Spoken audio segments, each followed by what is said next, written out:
All right, so hopefully I'll make a little video for you here on lipids, which is covered in sections 3.8 and 3.9 in the book, but the video is just a way, if you prefer hearing from me or looking at how I might take notes.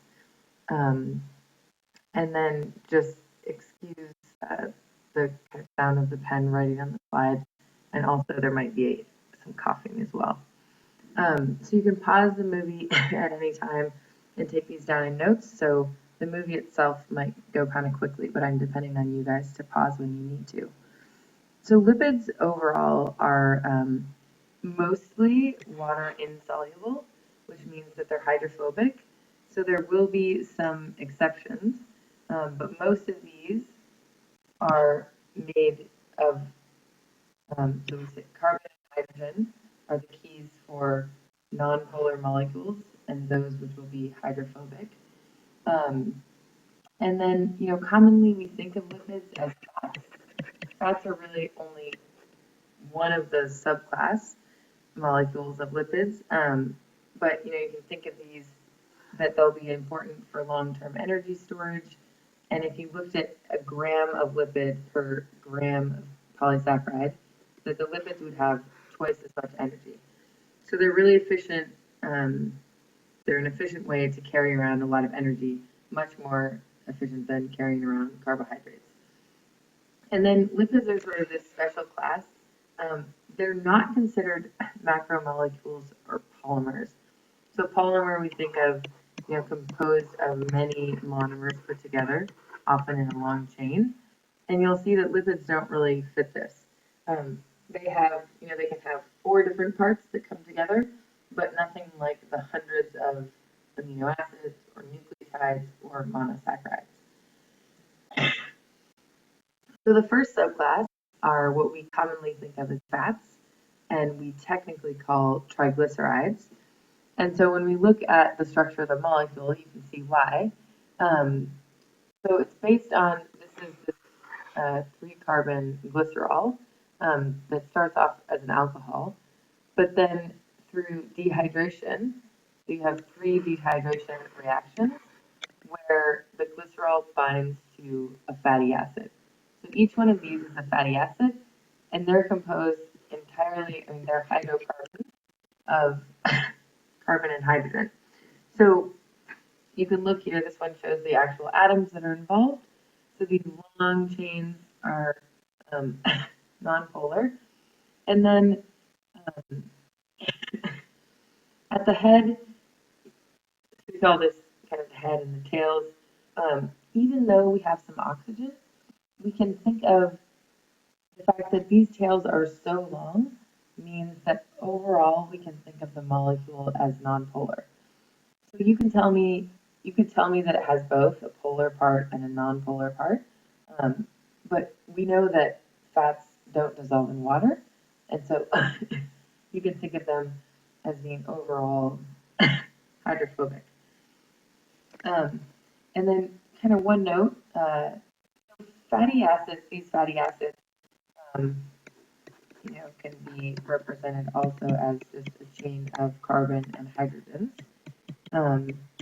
And we have 2 ways that we talk about fatty acids. We might say that they're saturated,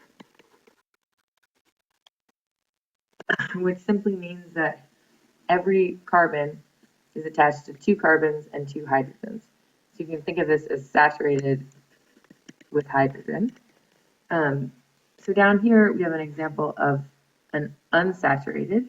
And so if there are ever double bonds between the carbons, basically it means because carbon can only form 4 bonds around it, that you can only have 1 hydrogen off of the carbons that have the double bond. So a lot of times we hear that unsaturated, these are like the good fatty acids, and the saturated we often hear are like the bad ones. And basically, because these are saturated, they tend to be really straight.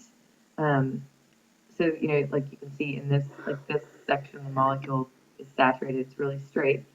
If you have an unsaturated fatty acid, it has these little bends, or what we call kinks. And so when there's bends in the fatty acid, they can't pack together as tightly, and basically they can't pack together as tightly in your arteries. So the saturated fatty acids tend to build up inside of your blood vessels, and can lead to heart disease, whereas the unsaturated fatty acids, because they're bent, they can move around each other, and cause less problems for us health-wise. So our second lipid example is really similar to triglycerides. So, we have basically 3 fatty acids and 1 glycerol. And then in a phospholipid, we have still the glycerol. We have 2 fatty acids. And then instead of that third fatty acid, we have this phosphate portion up top. And so phospholipids are primarily important in the cell membrane. And so we said that lipids overall are hydrophobic or nonpolar. But if you put this big charged phosphate on the top, it makes this what we call the head polar and therefore hydrophilic and interacting with water. Whereas again, the fatty acid chains are carbon and hydrogen, and they're hydrophobic. So your cell membrane, so if this goes all the way around your cell, you have water inside the cell and you have water outside the cell.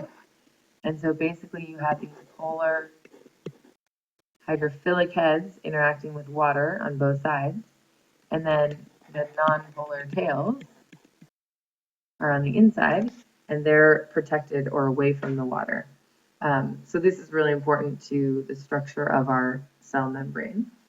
And then, basically our last lipid example here are the class called steroids.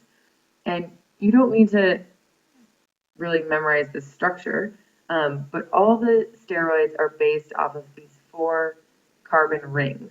So whenever you see like these chains or these rings, it's assuming that there's a carbon at each one of these junctions here. So these 4 fused rings are the mark of steroids.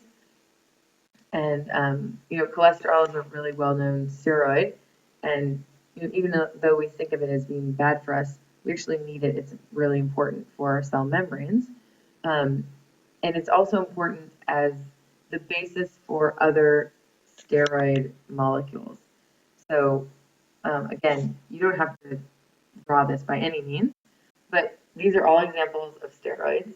And so they all have these 4 fused rings. And basically, from cholesterol, we're able to make or synthesize all these different steroids. And we can just take a look. So a lot of the sex hormones, so we have testosterone, different androgens, so male hormones, and then you've got estrogens, so kind of female hormones, and also progesterone, and then we have like cortisol, the stress hormone. So these are all these classes. You don't need to memorize the structure, just to know that these 4 carbon rings are the mark of a steroid. So that's about it for lipids. You can put this little section in your notes and bring me any questions that you